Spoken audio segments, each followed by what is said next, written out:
Dr. Kapoor, you may share your screen and we will start it formally. Sure.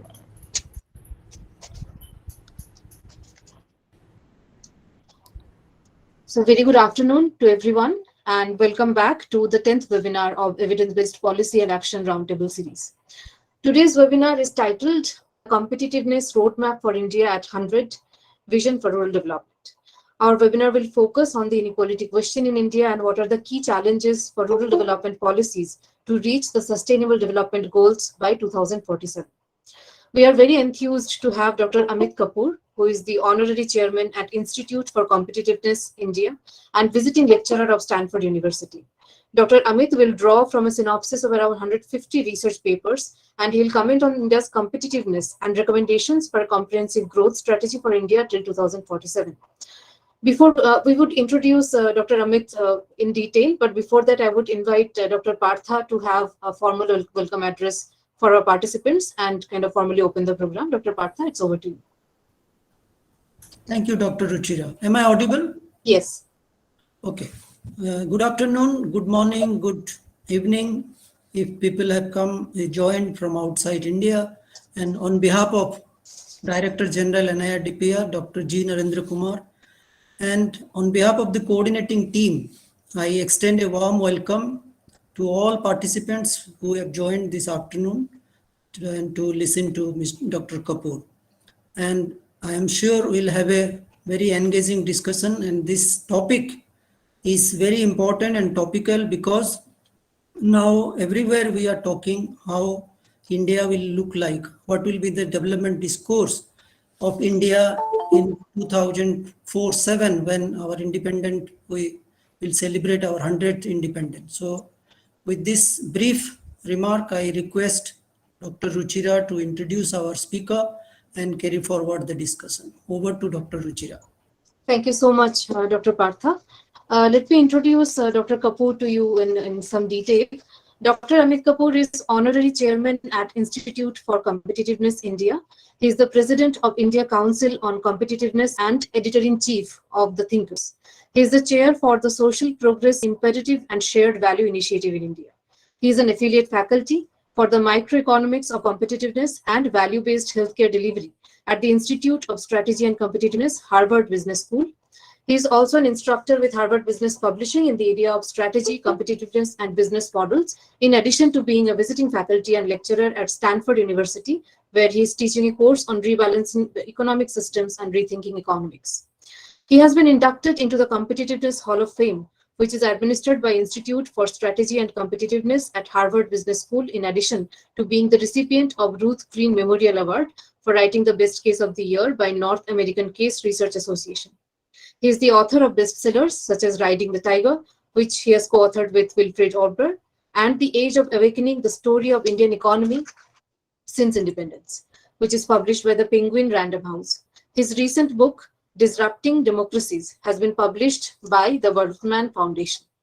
He is also a columnist with Economic Times, Business World, and in addition, his contributions have been published by Harvard Business Review Online, Economic Times, The Hindu, Business Insider, Hindu Business Line, Mint, Financial Express, and so on.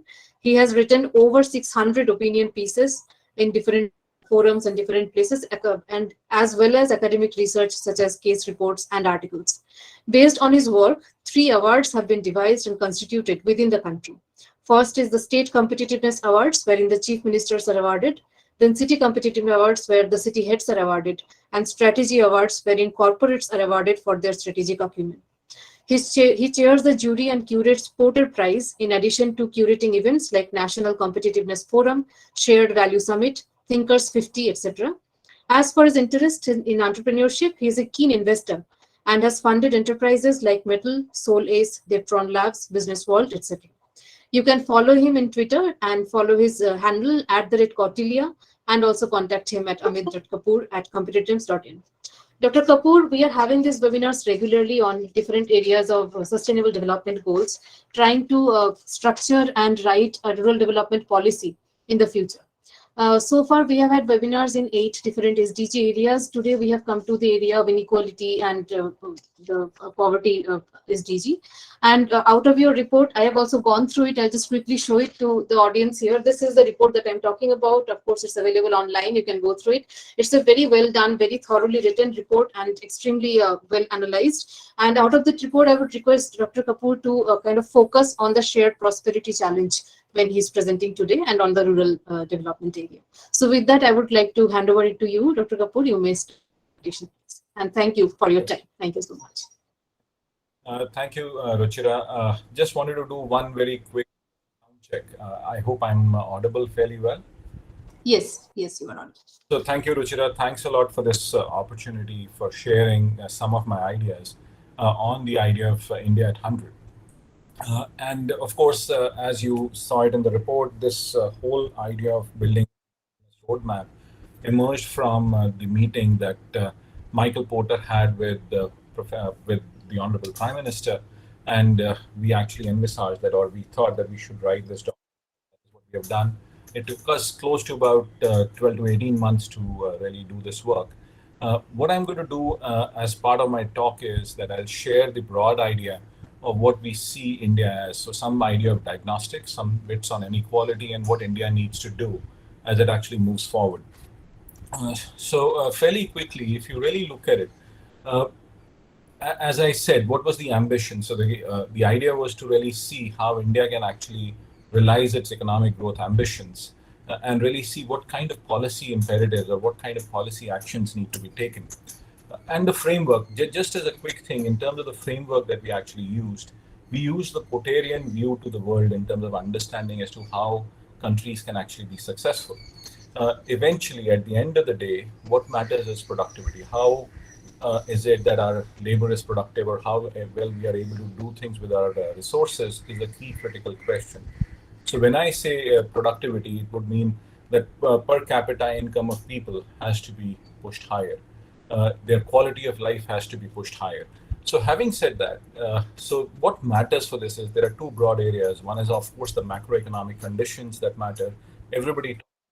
Second thing is the microeconomic conditions, wherein we talk about how clusters or how enterprises can actually do well. Because eventually, at the end of the day, what creates prosperity in a country is private enterprise. Government can actually enable a lot of things, but the private enterprise has to move forward to really create prosperity for its people. Government can actually present a lot of resources or a lot of services, but at the end of the day, product delivery, service delivery of a major kind will always have to happen through the private sector. Having said that, the other thing or the other base that we have to is the endowments that we actually have. And when we talk about endowments, the idea is to really see as to what are the resources that we have, that is land, labor, and capital. In fact, as everybody says, that India has one of the finest labor opportunities that actually exist, without a doubt. India has the largest labor pool in the country. India is going to be one of the youngest nations in the world. And this whole labor benefit, or what you would call as the demographic dividend, would actually be with us until about 2055. Having said that, when you talk about labor dividend or demographic dividend, what we are really seeing is that all the states will not really stack up at the same level. You would see certain set of states which will actually get older faster than a certain set of states. Like say Kerala will get older the fastest, but when you talk about places like Bihar and UP, they'll get older much later. So that demographic dividend would actually be spread over a period of time. Having said that, in fact, India has been a global leader in sustained prosperity. Why is it that everybody wants to talk about it? Because if you really see, if there are a certain set of countries which have driven the growth in the world, then India is one of the biggest icons that you can actually see. India has actually grown at a rate which is fairly exciting, close to about 7.5% over the last decade or so, especially in the last 7 to 10 years. So India has grown fairly well. Of course, we don't have to really see what has happened during COVID or whatever. COVID is an aberration across the world. It is a pandemic which had an impact on countries across the world. If you really remove that impact, then you can see that India is actually a huge driver. Incidentally, if you really look at COVID as well, if there is a country which has been able to sustain the pressures because of the resilient systems that we've actually had, it is our country which has done well. But in terms of, say, the aspiration that we have, the aspiration is that India has to move towards a middle income country over a period of time, or middle income and beyond. And the expectation in 2047 is that India would actually be a high income country. And this is where I would like to say something very, very important. A lot of people tend to believe that when you say high income country, it is just about per capita income. No, this is absolutely wrong. Because what we are saying is, as a country becomes high income country, you would also see huge benefits or huge transition in quality of life of its citizens. Because if you really look at developed world, what is the developed world today? When you talk about countries like Norway or Sweden or whatever, these are the countries which present a fairly robust social infrastructure as well. So when countries progress over a period of time, per capita incomes rise, the social quality or the social quality of infrastructure rises as well. And that is what we anticipate as India moves ahead. If the last 10 years, or especially the last 7 to 8 years, are anything to see by or go by, then India has actually improved the finest on the quality of life parameters over a period of time. I will share those numbers as we go along. But now, if you really talk about it, what is the hill to climb for us? What are the challenges that India actually faces today? And the challenges that India faces today are, if I would rather say that there are four big ideas that we have to look at. One is the shared prosperity challenge. And when you talk about the shared prosperity challenge, the challenge that we are really talking about, and everybody keeps on talking about within the country and across the world, is that India has huge levels of disparity. So again, the question is, how do we create a situation wherein we are able to take the benefits of growth to everybody across the country? There are two ways in which you can actually do it. Government has done exceedingly well in terms of really picking up the social infrastructure. But if you really look at the other thing is in terms of saying as to how jobs can actually get created. So there is a job challenge that we actually see within the country. But when you talk about job challenge is in terms of quality of jobs, not that we have massive rates of unemployment or whatever. When I say the job challenge, what I'm really saying is that how do we uptake the quality of jobs? How do we really make sure that people get higher productivity and higher wages over a period of time? Because when you really talk about a country growing over a period of time, then you have to see that the wages also increase over a period of time. And wages do not, and I'm not saying that you have to increase higher wages or improve wages just by giving higher salaries. It has to improve with productivity of enterprises as we go along. One of the other challenges that we really see is the policy implementation challenge. India has done exceedingly well over a period of time, but it does face a policy implementation challenge because of the way the country is structured. But I'll go ahead and talk about it as we go along. And this last but not the least is the global winds of change. There are changes across the globe that we are seeing right now, which have actually had a huge impact on India, positively and negatively. When I say, if you really look at the Ukraine crisis that has actually happened, the Ukraine-Russia crisis, it's a crisis for the world because it is actually going to have inflationary pressures across the world. India has done an exceedingly good job of really getting oil from Russia. So you have really been able to deflate a certain level of inflationary pressure that could have actually happened. We are maintaining our food security and things, but these are the changes that are happening. Pandemic is another one that has happened. And then pandemic was also creating a challenge and an opportunity. The challenge was that how global supply chains will work, and the opportunity is that how India can actually be part of those global supply chains.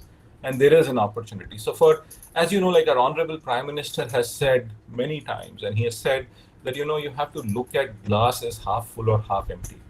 And he always says that it is always about half full, and what is it that we are able to do more to really fill it up. And this is where we have to move forward with. The shared prosperity challenge as well. If you compare India across the world, and I'll try to dig deeper into these numbers, on prosperity, India has actually done not so well in comparison to the per capita incomes. And if you really, when I say per capita incomes, like Absolutely. We are the fifth largest country in the world in terms of economic size, but on GDP per capita, we are on the wrong side of 100. So we are about 110, 111 on that level. So, but the question here is that how do we really move into a direction where per capita incomes rise over a period of time? The second is the social progress thing. India does exceedingly well on basic human needs and foundations for well-being on certain sections. But what we are really seeing is that the challenge that we were really talking about, the jobs challenge, the opportunity challenge, that is where India actually has a little bit of a lag that we are actually seeing. But when you talk about this lag, there within in itself, there is an opportunity that India can actually look at. But again, as we were talking about inequality, I thought we should bring in some numbers. We did the income and equality report with the Economic Advisory Council to the Prime Minister. We had presented it to them, and we found something very interesting. And that was that if you are actually having something like 25,000 rupees as your income per month, you come within the top 10% of the country.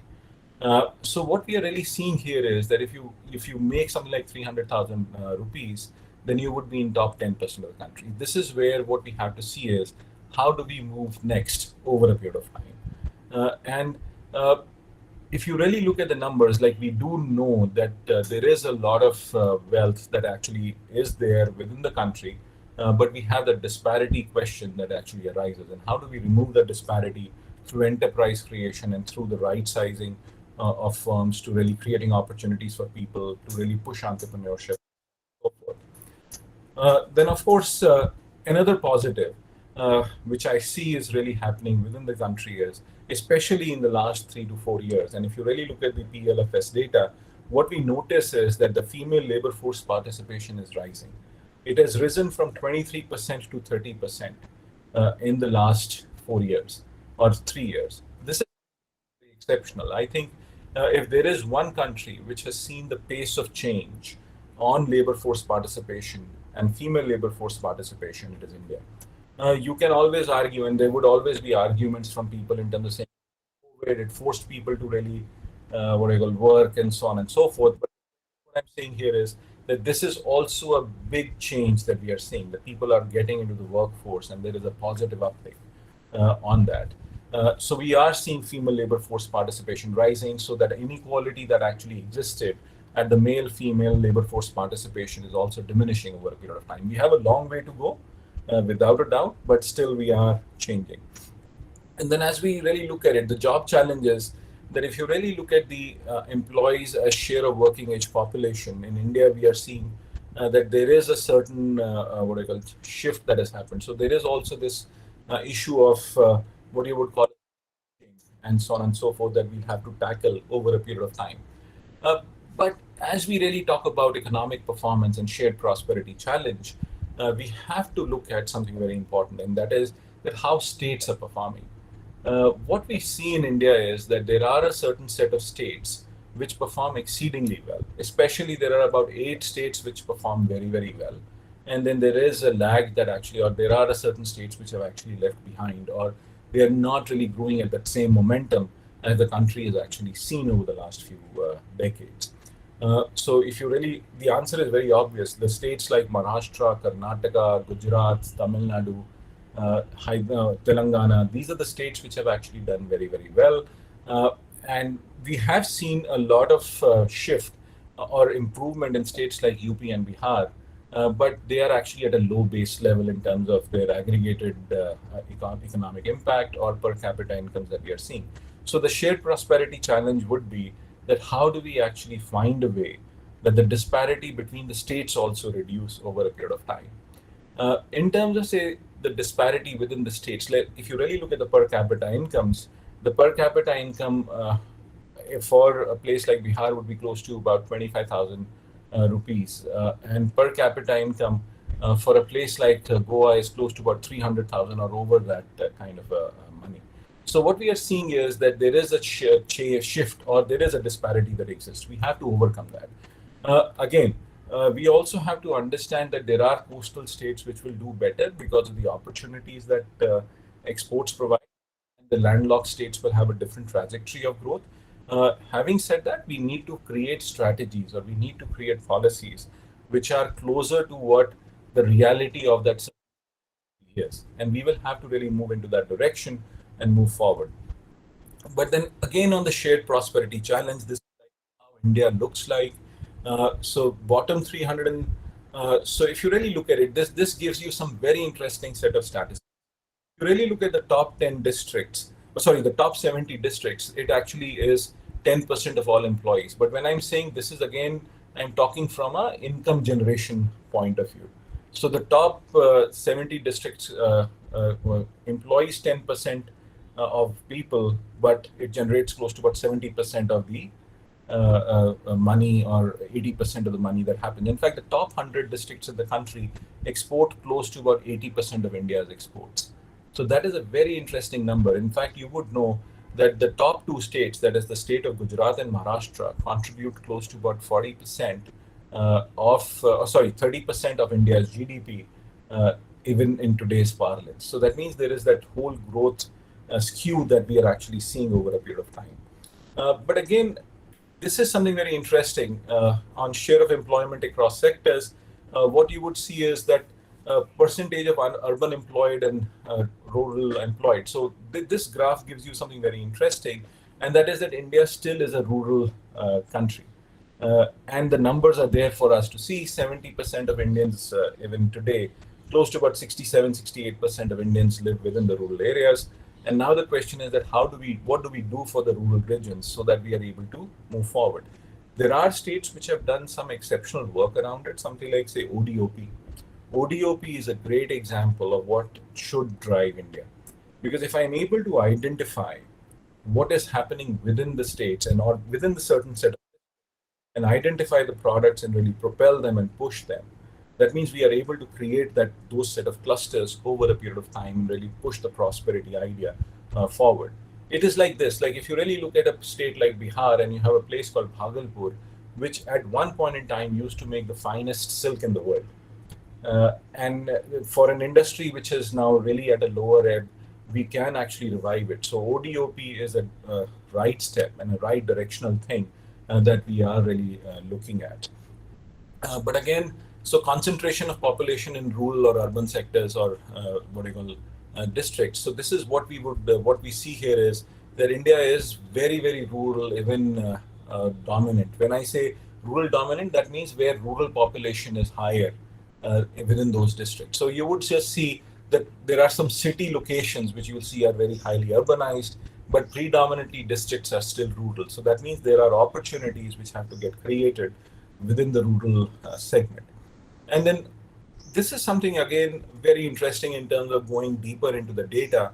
What you would find is that the rural urban average wage that you're seeing is something very interesting. So in terms of, say, the wages that you're seeing is that the wages are lower in the rural areas as of today than the urban areas. How do we overcome this challenge per se? Because can we create a situation, when I'm saying situation in a positive way, that people will want to stay within their places itself? Can we create economic activity which is equally well paying, and then so that people do not migrate to the cities?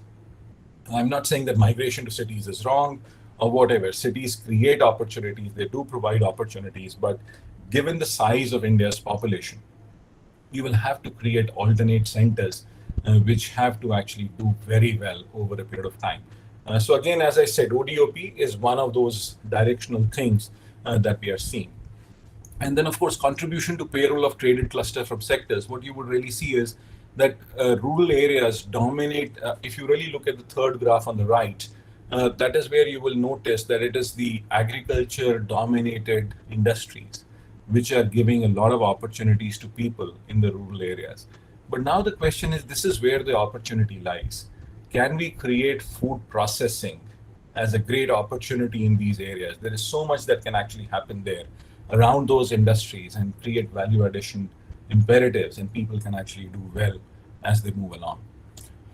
And of course, I'll not share some of this data, I'll share the slides with you, but what I'm really trying to say here is that share of employment by sector, you would notice that forestry has rural workers and things. And if you really look at aerospace, by the nature of the industry, you would always find urban workers or people living in urban areas out here. So this is very natural in terms of how industries really get agglomerated, because technical industries will always move towards cities, and non-technical industries. When I say technical, meaning not IT. Technical would mean like high technology things, because we have to fundamentally understand that there is nothing like a high tech or a low tech industry. It is always about high tech firms or low tech firms, because even rural can actually be high tech. Oh, sorry, even agriculture can be high tech as you go along, because you can use a lot of technologies out there. In fact, one of the most interesting countries which have actually used a lot of technology in agriculture is Israel, and how can we learn from it to improve our productivity is a very important question for us to answer. Because India has always been the food basket for a lot of people across the world. But now the question is that how do we improve our productivity over a period of time? Can we create that second level of green revolution to really move forward? Today, India has that huge opportunity to really move forward with the kind of endowments that we have. India is one of the countries which can drive agriculture and food processing over a period of time. We kind of ignore it because a lot of people tend to think, oh, it is not exciting. It is one of the most exciting industries to really see. Incidentally, the world's largest firms have always started as food enterprises, and a lot of people tend to ignore that. Uh, so if you really look at the policy implementation challenge was another thing that we have to talk about. And on the policy implementation challenge, what we have seen is that India has done an exceedingly great job in terms of like how it opened up in 1991. We have done a lot of work, especially post 2014, in terms of efforts to enhance skill and infrastructure. What we have seen in infrastructure development over the last 8 years is something exceptional. But now the question is that how do we create better implementation? Because I feel that the capacity to implement actually is low here within the country. And when I'm saying capacity to implement, it does not mean that the government is incapable. What it also points out to is that government is understaffed. So at points in time, I do feel that there is a lot of opportunity for people to really come and work with the government and really create those opportunities per se. Having said that, so if you really look at it, so when I'm saying something like a policy implementation challenge, what competitiveness and prosperity, we have really moved ahead over a period of time. India has, from a competitiveness viewpoint, India has done very, very well. Our rankings have improved. It is one of the attractive destinations in the world. But now the question is that how do we translate it to what we really want to push for the people? But global winds of change, I did say that there are changes that are happening. One of the biggest challenges that India would actually face over a period of time, and that is going to be faced equally by the world, and which would have an impact on SDGs, is effectively climate change. And when we talk about climate change, and we are already seeing the impacts of climate change in a certain way with the kind of rainfalls that we actually have, and absolute tremendous downpours in a few hours, and it actually just stalls the whole process. In fact, a lot of people would tend to say that our infrastructure is not right. I always retort back with them and say that were we even aware that you would actually have 200 millimeter of rain in one single day in a certain city? It never used to happen about 40 years back. It happens now. So that climate change is there. In fact, the other aspect of climate change is that when the rivers are also facing a lot of challenge. So how do we really create a situation wherein that when rivers are drying out, how do we take water or basic resources or basic infrastructural things to our villages and things? Because the Indo-Gigantic Plain is housing close to about 600 million people. So now the question is that how do we prepare ourselves? So this is where the opportunity also rises. So within the climate change challenge is the biggest opportunity that India actually has. Quite interestingly, the Prime Minister recently gave a very interesting idea called lifestyle for environment. So how does India actually change itself? Like there is some huge cultural learning that we have within ourselves. Like we were always a very climate friendly society. And how do we imbibe those principles much deeper and ingrain them much deeper in our life and really push it to the world is going to be one of the things. So India can also, so this is where that whole idea of soft power also comes in, that how India really pushes it. Having said that, there are things like Asia Rising, digitization. India has done exceedingly well in digitization, and this has had a huge impact in the rural areas itself. When you talk about digitization, if you really look at UPI has been a transformational thing across the country. In fact, the whole idea of JAM Trinity, Jan Dhan Aadhaar Mobile, is a transformational thing that the government has looked at over a period of time, and it was all done on the basis of on the base level of digitization that we have seen. But then again, what are the opportunities for India? These kind of look like what do you call as urban dominant opportunity, but no. In fact, if you really look at renewable energy, and that's a very rural opportunity as well. In fact, like I would like to go back to that whole idea of the Gandhian view of things, wherein he had actually said that how do we make, where the Mahatma Gandhi had said, how do we make our villages resilient enough to sustain on their own? And those possibilities exist in the country today as well. So, and I see that there is that movement to really making sure that our cities become self-reliant, our districts become self-reliant and things. And of course, that Atmanirbharta is a bigger question that we are really looking at. But what is the roadmap for better growth? This is where we have to look at, say, new development principles. But this is where we are saying that there are four broad principles that we have to look at. One is that social, economic growth that is matched by social progress. Because if we have economic growth, we will also move into the trajectory of higher social progress, or what I call as higher quality of life. India has looked at that improving quality of life. I would like to share some graphs hereafter on quality of life that India has tremendously improved over a period of time across districts. The second thing is shared, how economic opportunities can be shared, sustainable, and how we create resilient systems within the country. In fact, resilience is something that India has shown during the times of the pandemic. If you really look at it, especially the times of the pandemic, if there was one economy which was least affected by the pandemic, India was one of them. The initial shock was, of course, there because we had to close down. But the re-emergence from that pandemic was actually the best for our country. So India has that basic structure for resilient systems, but how do we strengthen it over a period of time? Because this is not the last pandemic that the world is facing. You will see many more. Is it a 100-year cycle or is it a 10-year cycle? Nobody knows as to how pandemics get created or how they happen. But what I'm saying is that you'll have to really look at these resilient structures over a period of time and move forward.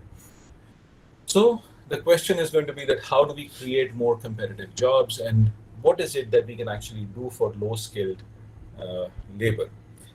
Like we've always looked at this opportunity in terms of saying that everybody should be an engineer or whatever. No, we have some very smart people who can actually get into vocational activities and they can really move forward on that. So when you really talk about these things, I would rather say that there are certain sectors wherein we can actually look at low-skilled workers and women really getting much more embedded over a period of time. And these are something like construction, education, textile, agriculture, and even healthcare.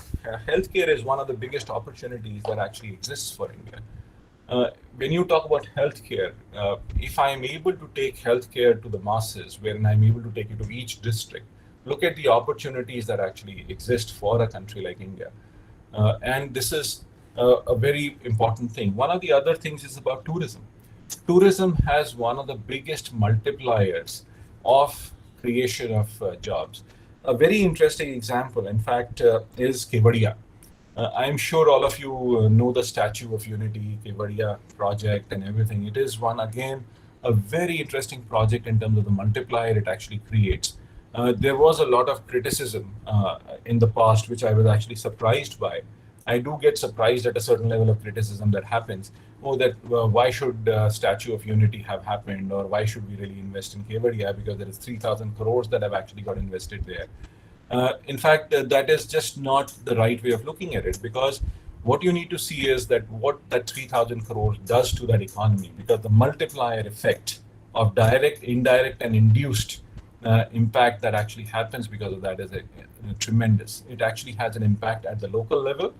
It has impact at the adjoining level as well. So that is what we are seeing over a period of time. And then, of course, if you really look at the national value proposition, uh, what is it that we need to look at? Demographics that drive growth. And we can actually look at our existing strengths and move forward on that. And that is where the quality of people is a thing. And then, of course, we can improve as we can increase the momentum as we move forward. I'll not take more than 5 more minutes. I know my time's getting up. But very quickly, if you really look at it, we have to understand location-specific growth strategies. And when I say that, aspirational district program is a very interesting example of what location-specific strategies can be from either economic viewpoint or even social viewpoint. If you really look at the 112 aspirational districts, we did the study or part of this work itself, wherein we found that aspirational districts have actually done exceedingly well in terms of fulfilling the basic infrastructure or basic needs of its citizens. And those districts have improved tremendously. In fact, today, I think there are at least 50 of those districts which cannot be called aspirational districts because they've achieved so much. Now, there are other districts which have actually become laggards, and now that whole process has become institutionalized. So we can look at the other set of 100 districts which can actually get pushed forward and move forward. In fact, let me give you an example. There used to be a district, or there is a district called Dang, which was fairly in Gujarat, which was a fairly weak district. But now what you see is it has become a very strong, resilient district over a period of time and moved forward. So location-specific jobs can actually be looked at, or those are the things that can be looked at.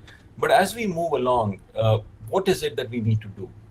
If you really want to enable, and this is the futuristic idea, and one of the futuristic there are 2 things or 3 things which we need to fundamentally look at.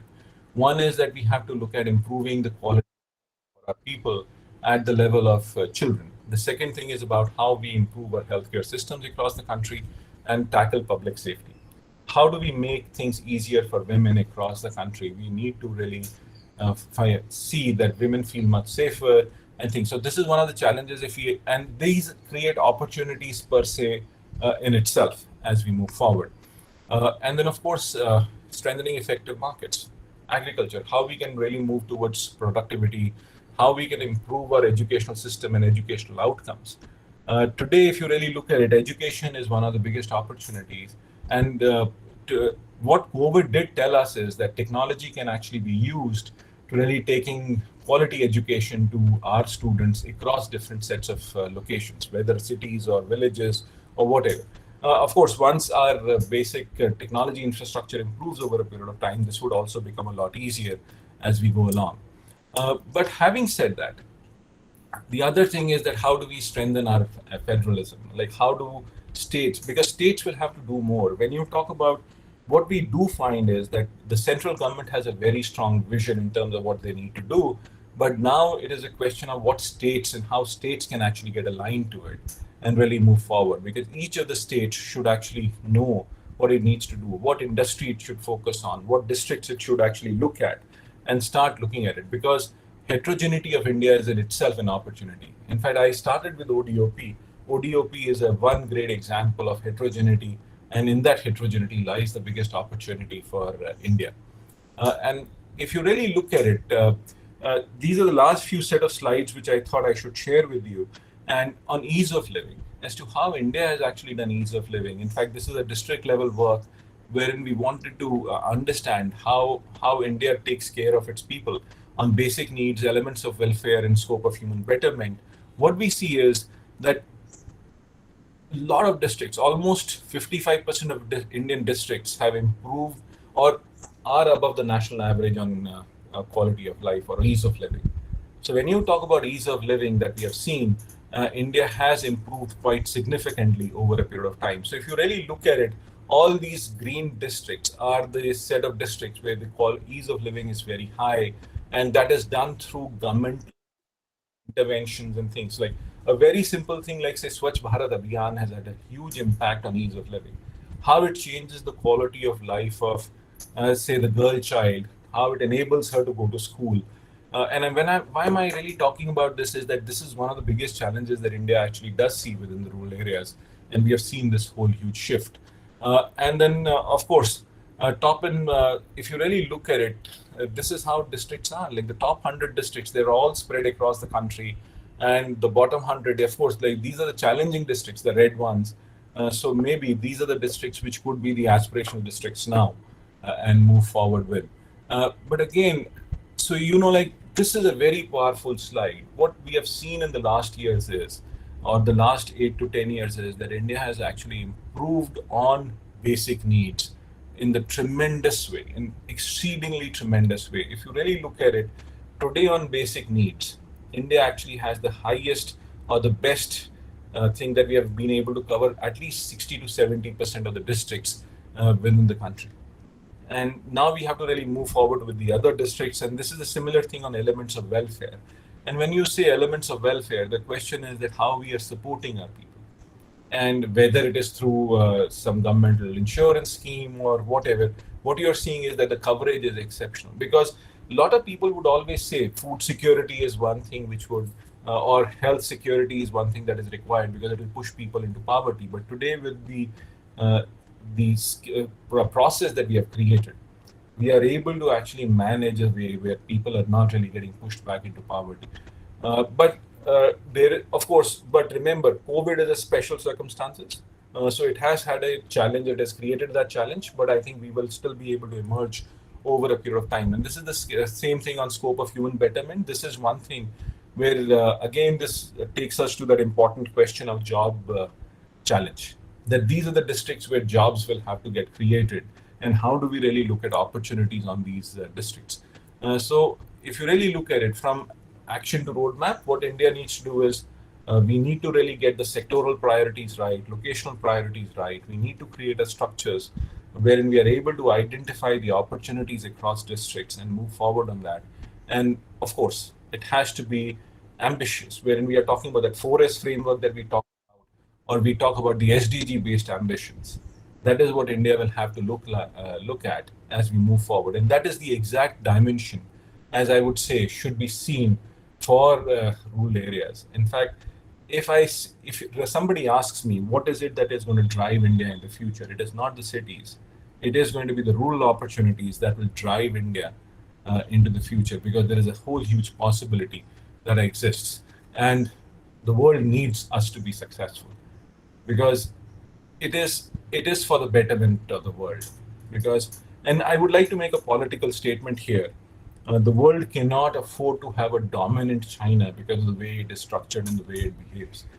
India is a far more, docile, for lack of a better word, it's a far more decent republic than China. India does not have any territorial ambitions or whatever.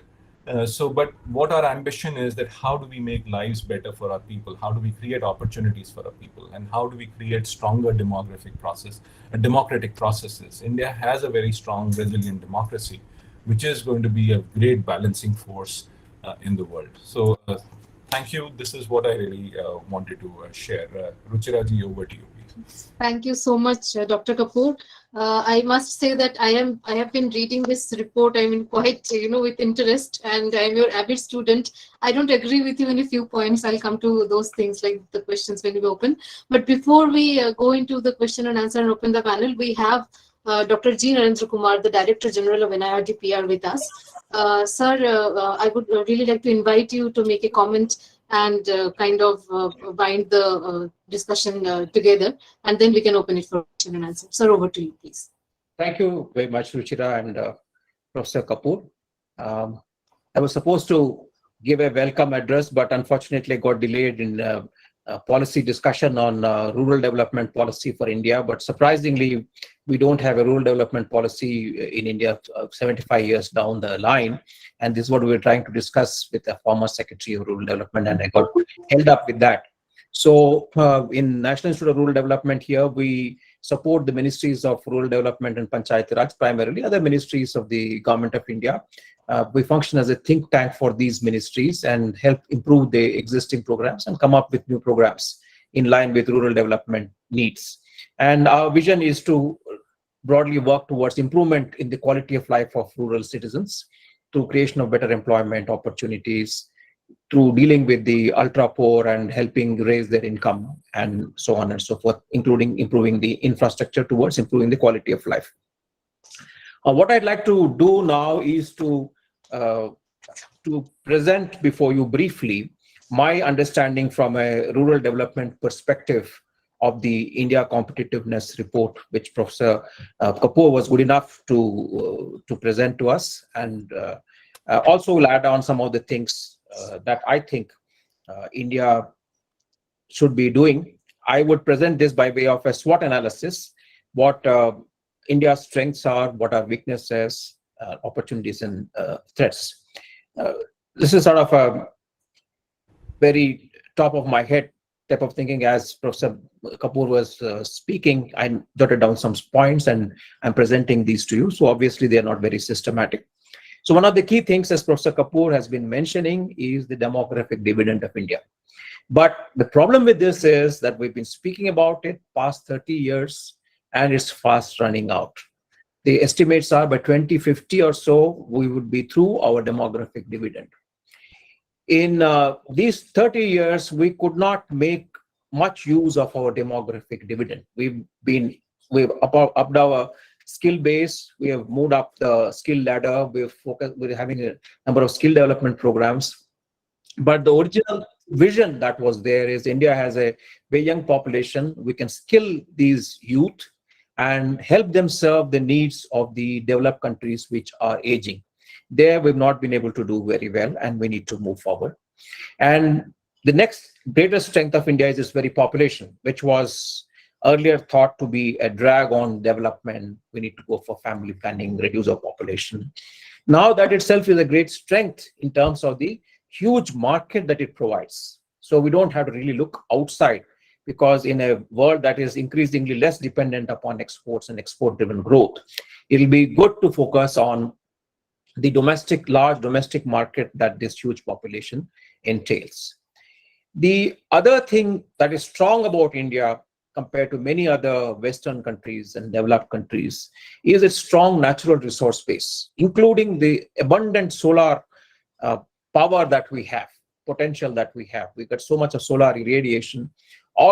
Substantial amount of it, if it's converted into solar power, our dependence on oil products imports will substantially decrease, and the entire geopolitics could change around this. So we need to have a strong thrust and drive in that direction to make use of what God has given and endowed this country with abundance of solar irradiation, convert it into energy. Other strength that this country has seen a good integration across the states. We've been able to put together institutions, but some of them are eroding and we need to recast them or we need to reinforce them. Among the institutions, especially in the rural development sector, the stronger institutions are the Panchayati Raj institutions. I will not say stronger, but the noteworthy institutions are Panchayati Raj institutions. The self-help groups, which there are 80 lakh self-help groups in this country, 80 lakh. And there are about 8 crore members in these self-help groups, all of them well-federated, well-structured, waiting for economic opportunities, waiting for things to happen for their economic empowerment and betterment. So how can we use this huge mass of well-structured organizations which are spread down to the village level? Then of late, we've had a lot of successes with project-based programs such as Swachh Bharat Mission, Jal Jeevan Mission. We've done well on them. Even Jal Jeevan Mission, we're moving forward and we're doing quite well. But there continue to be some nagging problems with the structuring of these programs. There seem to be congenital defects, so to say, with the structuring of these programs, which we need to think through. Among the weaknesses that India has, as Professor Kapoor was mentioning, one of increasing inequality.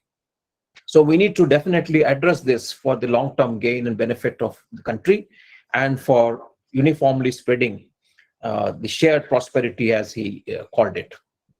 So this calls for urgent attention and systematic efforts to make this happen. The other key weakness that India has suffered is the structural weaknesses. Structural weaknesses in India include deficiencies in the constitution itself, the system of intergovernmental transfers that we have in this country, the Panchayati Raj institutions, the way they're structured, the local government institutions, the way they're structured, and the lack of devolution of powers, and so on. So all these issues are structural weaknesses. Then the cost equations which are there, socioeconomic disparities which are there. And unless those are corrected, we cannot have the shared prosperity to reach all segments of society easily. So these are some things that we need to think about. Other key weakness in this country, as I was mentioning, is that of the institutions. We built institutions. And I won't say that the institutions that we built in the country are the best in the world, but they were reasonably strong institutions. But unfortunately, even those institutions that we built, they are getting eroded.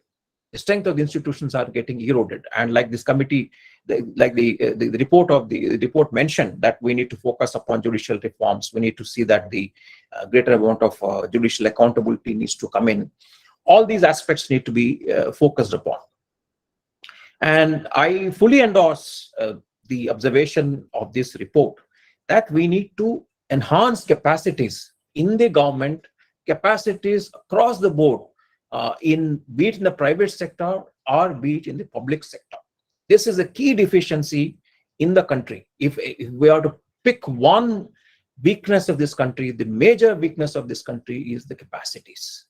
And capacities in the government. That's why of course, the Honorable Prime Minister has this great vision of enhancing the capacities. First time, he has come up with the Capacity Building Commission to work on capacity enhancement across the board, devising competencies at the central government level, state government level, and local level. So there would be a different set of competencies and a coherent set of competencies from the central government level up to the local government level. So this is something that we need to urgently work upon. All these years of independence, we've not been able to have strong capacities in the government. And the evidence is there for us to see where the governmental systems are strong, capacities are strong. Sometimes capacities are strong because of the strong systems, such as state of Tamil Nadu. Anecdotally, we can say, irrespective of the kind of government it comes, that state delivers.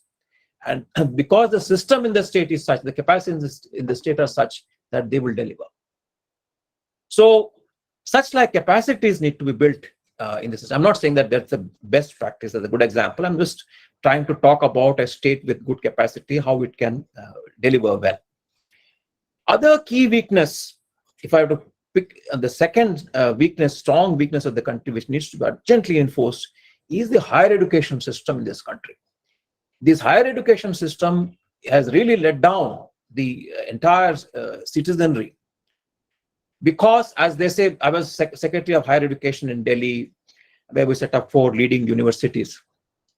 One of the professors, leading directors of our higher education institution, mentioned the difference about the US education system and Indian education system. So what they mentioned in India, we get the best students at the class 10 and class 12 level. They're highly competitive, go for the IIT tests, then go for the IIMs and so on, and move forward. And once they enter the IITs, they're brought one step down. Once they go to come to the IIM or university, you brought one step further down. Whereas in a US education system, they start weaker at the 10th class and 12th class compared to India, but they start moving up from undergraduation to the master's level and so on. So the Indian higher education system really brings people down in comparative terms and comparative competences. And that's where we need to reinforce. And here I speak about an example of rural development and Panchayati Raj sector, in which the central and state governments combinedly invest 4 lakh crore rupees every year. We don't have a skilled cadre of rural development and Panchayati Raj managers to this day in 75 years of independence. Our higher education system did not think it fit that in spite of this huge amount of investment, we need to create a professional cadre of experts who can manage these rural development and Panchayati Raj sectors well. Such is the weakness in other sectors also. Wherever the higher education has done well, the industry has grown well, the private sector has grown well, the country has done well. For instance, the IT sector, why has it grown around Bangalore? Mainly because of presence of one institution, the Indian Institute of Science, which is a pioneer in developing IT protocols and systems. From that, the private institutions grew. And then on, the IT sector got spurred on in Bangalore, and from there it grew all over the country. Similarly, pharmaceutical sector, Hyderabad is strong in this because of the strong chemistry background of institutions here. The Indian Institute of Chemical Technology, the universities here, and the initial industry entrepreneurs in pharmaceutical sector who came up, who spurred on others who came in that channel, and then they diversified, they grew on their own. And like that, the higher education systems had a very strong role in spurring innovation and growth of industry. So unless we are strong in the higher education system, these came by default, just fortuitously these two industries came up, IT and pharmaceutical industry, not by design. It just so happened. But we can do this in almost every sector of this country if we strengthen our higher education system. So if there's one thing that we need to pick up to develop India, it's this higher education system. If we have a good, strong, robust higher education system, which is globally competitive, we will make it. We don't have to think about anything else. Everything else will fall in place. So that's something that we need to focus upon. Then in terms of the threats, one issue which Professor Kapoor was mentioning, climate change. India is in the cusp of climate change and the grip of it, and we need to find ways and means of urgently dealing with this, paying for sins of other countries, of the developed countries. But nevertheless, we have to brace up to it, and we have to mitigate and adapt to the climate change, which we are doing, but we need to do this more urgently. Other key threat in the country is one of political populism. A lot of countries, a lot of states, the leadership is taking to populistic means to come back to power. So they believe that the populism brings them back to power. It doesn't happen all the time, but that's the belief in which they proceed and progress. So we need to find some solution. I don't know what it could be, that an elected government itself indulges in populism and fritters away all the public money. So what solution there can be, something that we need to celebrate. Other key thing is the poor quality of politicians, I would say, that we have in this country, because the well-educated people are not willing to come forward and participate in public life. They're not willing to take to elections. So what solution there can be to this is something, again, that we need to think through very carefully. On the opportunities front, India is now the fastest, or one of the fastest growing economy in the world. So how do we sustain this pace? And we've been growing quite substantially fast over the past decade or so, and we need to just keep up that pace and increase the pace of that development. But more importantly, we need to focus on the inclusive aspects of development. How do we see that the benefits of economic growth really reach every section of the society, including the rural society? How do we make this happen? One way of making this happen is to increasingly focus on rural industrialization. This is something that Mahatma Gandhi spoke of during the independence struggle. And today, to this day, we speak about it without much impact. So how do we make this happen? Of course, coming from a discussion I was mentioning on the rural development policy, they were mentioning that, look, in the rural areas now, out of industrial activity in the country, almost 50% is concentrated in the rural area. Does it mean that the poor segments of the rural society benefit from that kind of industrialization? Most of that rural industrialization is in peri-urban areas, closer to the urban areas, not so much in the deeper rural areas. So how do we see that industrialization spreads to the deeper industrial areas? Would those deeper industrial areas be able to take to the same kind of scale-based industrialization, or do we have to have different means of industrialization, such as a decentralized production system? Like a typical example would be, supposing you're manufacturing a chair. We have a self-help group. We encourage self-help group to make only the handles of the chair. One self-help group to only make the back. Another to make the bottom, and subsequently we assemble all that. We have an aggregator to do that. Such like innovative production technologies in the rural areas need to be thought through to be able to achieve scale, while at the same time specializing the production and producing through the impoverished self-help group women and others in the rural areas. And one key opportunity in this path is the low cost of production of goods and services that we have in India. We only need to organize our people well enough to be able to achieve scale, to be able to provide the world with competitive products and link up, of course, our products with the global markets through the various e-governance channels, the electronic channels that were e-marketing channels that we have. As I was mentioning, that we need to have innovative strategies for development, such as development of micro-enterprises of self-help group women and others in rural entrepreneurs who create a large base of them, organize them differently in a decentralized production system. Such like things need to be focused upon. Professor Kapoor was talking about telemedicine at each district. I think we need to move forward, that we have this huge mass of self-help groups. We don't have to focus at the district level, but now we can talk about medicine at the village level.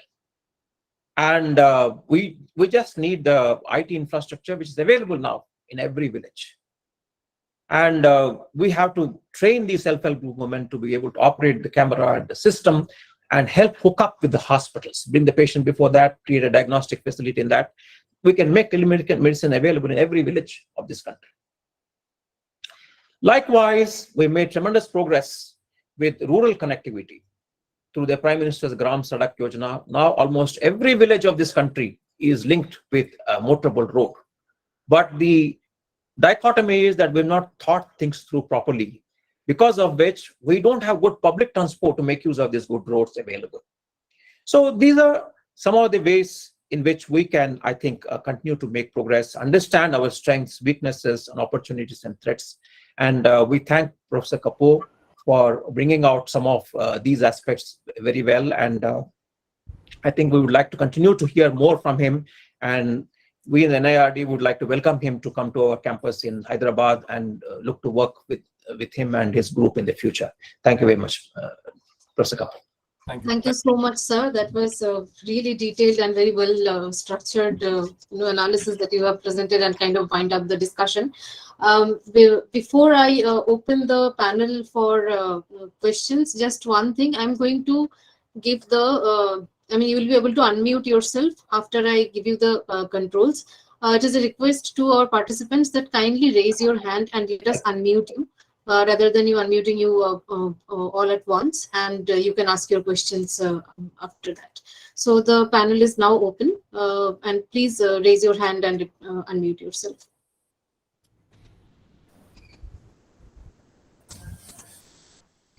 Yeah, Dr. Partha. They can also drop question on the chat box. That also. Right. Yeah, you can drop the question as well. We can read it out for you. Now, before our participants are asking, Dr. Kapoor, one of the few things that I wanted to kind of ask you basically. The first thing is that you talk about women's labor force participation increasing over time. I would like to know, like, what is the time period between which you have seen this increase? Because after COVID, especially if you look at the CMIE data, there is a very clear decline of women from labor force in India. So that was my first question. And the second question is, of course, I agree with most of the things that you have written in the report, and I understand the challenges to which I agree. But the other thing is, as a public health person myself, I do not think that COVID is an aberration. And I do not think that when you are predicting growth or, measuring competitiveness, these kinds of public health threats and shocks, I don't think we can keep the model while predicting the growth. So these were just my two comments. If you could comment on that while the participants are asking their questions. Over to you. Sure. In fact, I would just like to start with a pointer to what Dr. Kumar had said. And I think I simply cannot disagree with anything that he has said. I fully agree with whatever he has said. But I would just like to add a couple of points. One was about the idea of demographic dividend. Like he said that, are we going to fritter away a demographic dividend? I think there is a danger, and the question is going to be that how do we set things right? He did talk about higher education, but I think there is an urgent need to really set our basic school education system right as well. Because if you really look at the learning outcomes that we are seeing, and especially if you really look at the NAS survey that has happened, recently, it shows that the learning outcomes have fallen. And this is a Government of India report that was just released a few weeks back. So, and there seems to be a huge COVID impact that has happened, and the experts are saying it can actually take up to 5 to 7 years for us to recover from that learning loss. So there is an urgent need or intention that is required there for higher education as well as the primary, secondary school level itself. And there is a huge multiplier that happens, and that multiplier is that for every additional year of schooling that a person does after class 8, his yearly income rises by 8,000 rupees. So that means there is a huge positive impact that education has within the country itself. So people will have to get into that education thing itself. The second thing on the self-help groups, I think it's a brilliant idea if you are able to even, you said there are close to about 800,000 self-help groups. If we are able to even do something with 1/10 of them, India could actually be a transformed country. And I'll give you an example here. We did a case study. In fact, I've written a case study with Harvard Business Publishing. It is on GNFC. So on that self-help group, we studied how GNFC Neem project is a beautiful idea, wherein women from local tribal areas were asked to collect neem seeds, and their yearly incomes rose from anything between 1,10,000 rupees to 3 lakh rupees. So there is, and it was a self-help group created endeavor and whatever. So they were collecting, and then it was going to the factory, and they were creating neem oil, which was used in the urea thing as well. So what I'm saying is that these opportunities are absolutely tremendous if you're really able to do that. And I'm absolutely certain that in terms of, say, he also talked about the principle or the Mahatma Gandhi's idea of rural development or industrialization. And I did iterate in my talk as well that, like we have to go to the whole Gandhian ethos, because I think the world is going back to it in many, many ways in terms of saying, how do we understand the local reality? The idea of clusters is also about understanding local realities and moving ahead. So these are just very few comments, but coming to your point, labor force participation rate, I am talking about, I have not used any data which is from a private source. All the data that I've used is a governmental source, and I'm talking about, and again, it was driven by the idea that I'm talking to a Government of India institution. So, but having said that, I've used the labor force data, what do you call, sorry, the PLFS data on this. We have used and the PLFS data does show that the labor force, female labor force participation has risen. What you say in terms of, say, what CMIE is saying is in terms of reduction in labor force participation and things, yes, that aberration is seen because there was a huge spike in unemployment during the time of the COVID, but it has fallen equally sharply as well. But now the question is going to be that how do we reduce the unemployment that actually exists at about 7%, 8% or whatever. But I'm absolutely sure that if we are not able to improve our labor force participation for women to up to about 70% levels, India will always have a huge lag in terms of how things would happen. We will always have a distant dream of being a developed economy. So we have to find a way to really make sure that women are able to participate in the workforce. So that is where I'm coming from. In terms of public health, when I say that, I absolutely agree with you. I can't disagree with you on the point that public health systems are exceedingly important. And we need to create structures wherein we are able to, that surveillance mechanism has to be absolutely exceptional. So if we have the right surveillance mechanism, we are in a position to really stall the next set of pandemics. There is a lot of learning that has happened during the COVID period. It has also exposed some of the lacuna that we actually have, but I think it's a learning experience for a country of our size. I think India is not something which is, the impact of COVID has been there, but it is not as brutal as what the other countries have actually seen. In fact, we have just done a paper which is getting published wherein we saw that the number of lives saved through vaccination and COVID effort is close to about 3, and I'm talking about a very low number. We are saying it is 34 lakh lives which have actually got saved because of COVID vaccination and the governmental efforts. Very small number that we are saying, and we are looking at the Lancet data. But look at the economic impact it actually has. You are effectively having an economic impact of $8 billion by lives saved per year. And if you really look at the longitudinal period of time, you're talking about 150 to 160 billion dollars worth of economic saving or economic activity generation because of the lives that we have saved. So I actually agree with you that we need to have resilient systems, and that is what exactly I've said in terms of like what India needs to do: create resilient structures and things. Pandemics are there; they will, as I said, they will always happen. They will always come. We do not know how quickly they will happen. Will they happen in 5 years or 10 years? But we need to create a resilient system that exists. And in the same light, we have to also look at the idea that you can have natural disasters also.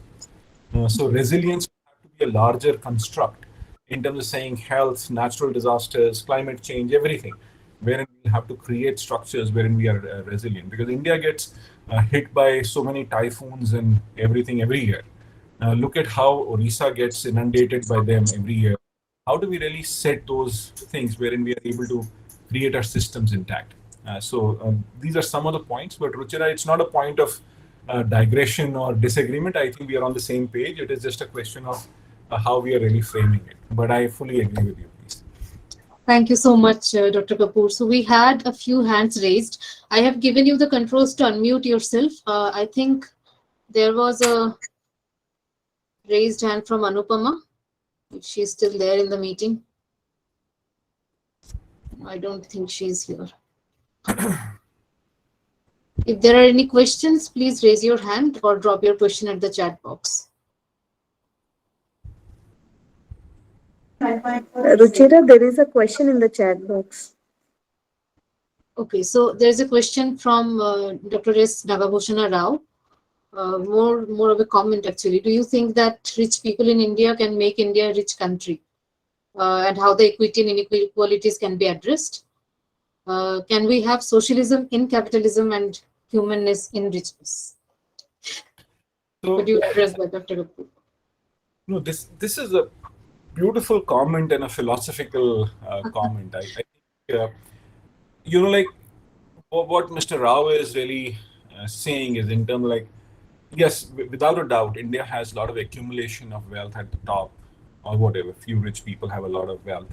But now the question is that how do we, the capitalistic system will always or has a tendency to move towards a direction of the rule of three, wherein the top three firms will control 60-70% of the market and all those kind of things. So can we create a system, or how do we redefine capitalism in such a way, what he's calling is as socialism, or can we create market structures wherein larger sets of enterprise are to be there? How do we create a regulatory mechanism for that is important. And in terms of say humanness and richness, the question is, and exactly to my point, we have to make sure the quality of life of our citizens is maintained. Even if India becomes rich, there would always, any country in the world will always find there are going to be a very rich segment, top 10% will be very rich, and the disparity will be there. But the question is going to be, on quality of life, the difference should not exist. Each one of us, each one of our citizens has the right to the right education, right healthcare, right infrastructure, and everything. And that is what the motive should be. Can we create solutions around it? I think everybody has a right to get educated, go to the best schools, go to the best colleges, universities. Similar is about healthcare, have to be provided the best healthcare. So that is what needs to be done. We cannot create a situation wherein we distribute wealth, because that will actually kill the idea of entrepreneurship. We cannot do that as well, because entrepreneurship creates ideas and solutions for the challenges that the world sees. So that is what we have to really look at. But deeply philosophical question and a very important one for that, for India to answer and for us to answer. If there are any other questions, okay, I hope Dr. Rao, you got your answer. Very beautifully framed and beautifully replied as well. But I don't see any raised hand here. So if there are no other questions, I would invite Dr. Partha to make a closing comment, and then maybe we can. Okay, there is another comment in the box. Let me see. Okay, so Ruma Ghosh is asking that although the labor force participation in PLFS has increased, the workforce participation rate has increased, but women are mostly concentrated in low remunerative work or self-employment or helper in household. So it's a comment that she's making, that there is a good jobs challenge. I mean, that's what he has established as well, that there is a good jobs challenge in India. It's not just jobs challenge is the quality of work. I think that has been addressed in the presentation as well. But Dr. Kapoor, if you want to add something to that, you can. I think this is a point which we have to grapple with, the quality of jobs, as you yourself said. How do we really move forward on that? The question is going to be that we will have, and as the Director General was saying, like he made a very beautiful comment in terms of societal change.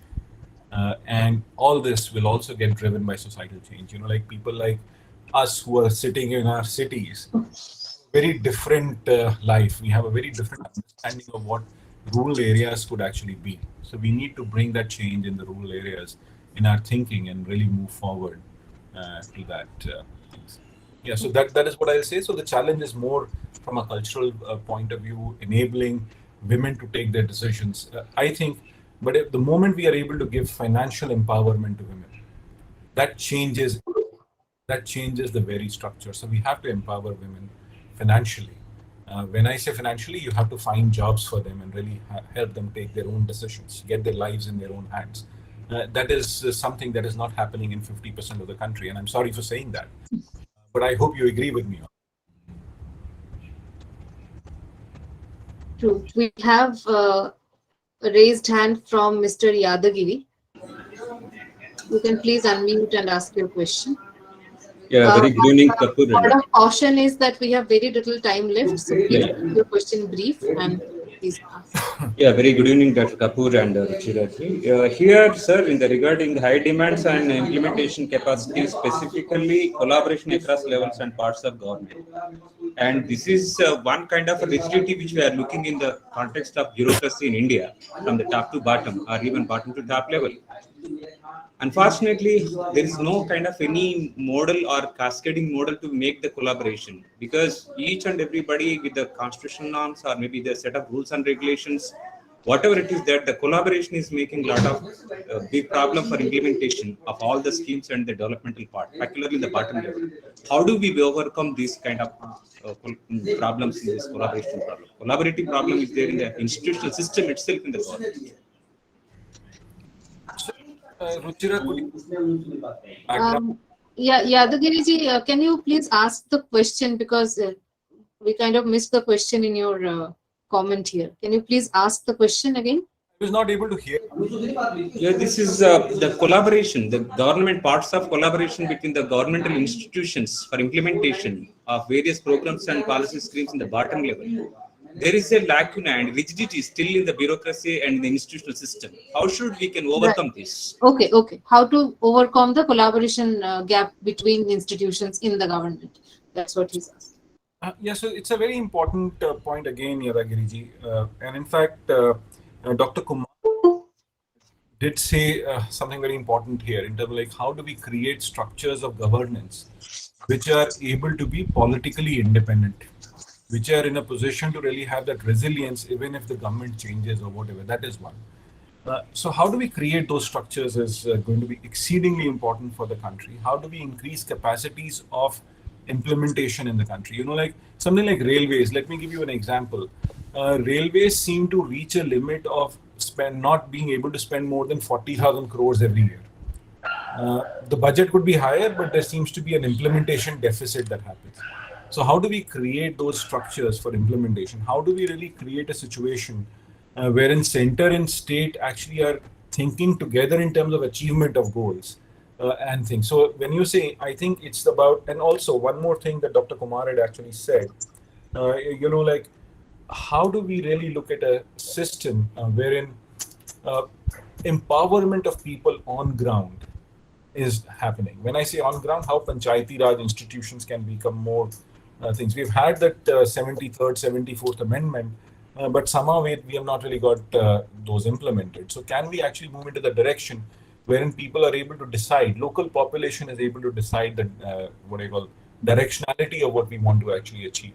In the US, what you see is New York has his own mayor, and the mayor is very, very powerful. And the state governor has his own say. In fact, can we do that in our country as well, wherein chief ministers will devolve power to the local entities, that means to the district people or to the cities. We have seen that happen within India from, say, the office of the central government to the states. States everything is a state subject most of the time. But what about how do we really push states to really devolve power to its people? So I think it becomes more like a political thing. And how do we make sure that democratic process is strengthened over a period of time?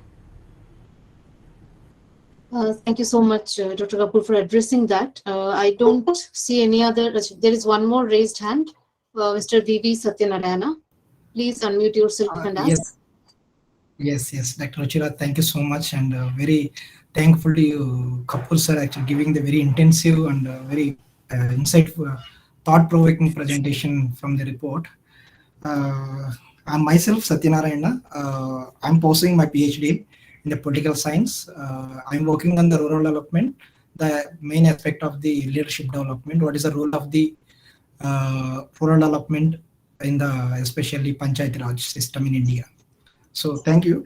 So my question is that directly, since we have a goal number 10, reducing the inequality and also leadership role. So what is the leadership role in the our competitiveness and roadmap for the India at 100? So is there any what is our way? How we will take into the sarpanches and other like mandal level or district level? How the leadership will take the role into this competitiveness at India at 100? If I'm clear, Kapoor sir. Yeah, sure. So like when you were talking about, there is a larger overarching idea that we are saying that what India needs to do, it has to be broken down to KPIs, key performance indicators, and that each KPI will have to go to the level of district or even a ward, and that is only when things will happen. In fact, I did share some of the slides with you in terms of, we have looked at the district level information in terms of understanding. So the KPIs could be on ease of living. Let's look at those 100 indicators that are important and how each district is fulfilling it. And each of the districts can actually break it down to the level of wards and moving on that. So data-based thing or whatever in assessments will have to be carried out. And I think, and this is a very big statement, but I would think all DCs or all district magistrates should get assessed in terms of like how they are improving that quality of life of people on those indicators, because they have a role and they have an important role.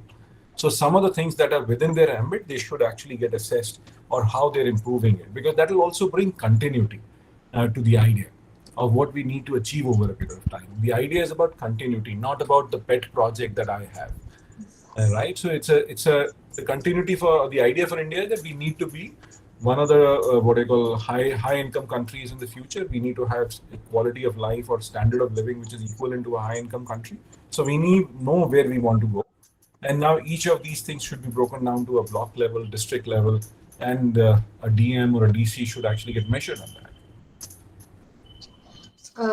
I hope, Satyanarayan, you got your response from Dr. Kapoor. Unfortunately, we don't have many time left. We just have 3-4 minutes left, so we'll have to conclude this discussion today. But we really hope that we can continue the dialogue with Dr. Kapoor and listen more from him in more detail. And of course, as our Director General Sir said, that we have him at the campus at Hyderabad at NIRD PR. Dr. Kapoor, we are working closely with Panchayati Raj, Minister of Panchayati Raj and Minister of Rural Development in some of the areas of decentralization and localization of SDGs, where these key performance indicators are something that we are also looking at, and through the Gram Panchayat Development Plan, trying to involve the communities in planning and taking up at least the financial devolution in the village level. So there needs to be an assessment, and one needs to see how it kind of affects the development in the future. But I'm sure that we will be able to talk to you more on this and be able to do something with you together for better development of the rural India. So with that comment, I would now request Dr. Partha to make a closing comment so that we can formally close the program. Partha, over to you. Thank you. Am I audible? Yeah. Yeah. Let me first thank Dr. Kapoor for giving an excellent and deliberate talk on various issues which are, I think, very relevant. And on behalf of our DG, again, I extend a welcome. Whenever you are visiting Hyderabad, please drop into our institute. And he raised diverse set of issues which are very important in our journey towards the 2047. But he beautifully knitted all those issues and tell us what kind of development narrative that we should write or we should work on.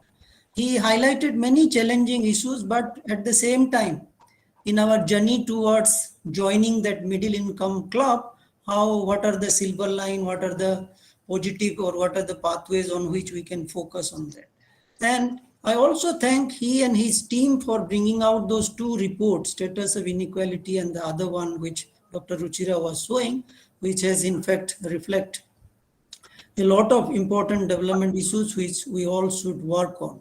And I also thank our DG, Dr. G. Narendra Kumar, who invariably attend all this webinar series and also share his thoughts, observation, and always encourage us to invite and engage all faculty member and participants on various issues related to development and how we can work towards the inclusive and rural development narrative.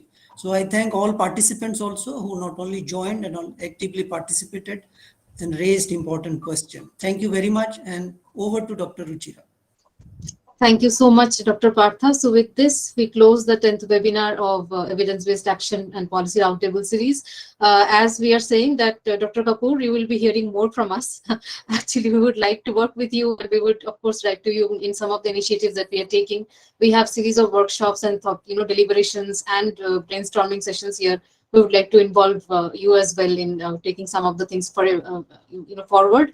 And other than the Delhi branch of NIRDPR, of course, we would like to have you at Hyderabad for a longer stay and more intense discussion. So with that, a very good evening to all of you, and let us meet again in the next webinar. We'll announce that and let you know the next date. Until that time, a very good evening, and thank you for joining and thank you for engaging with us. Thank you.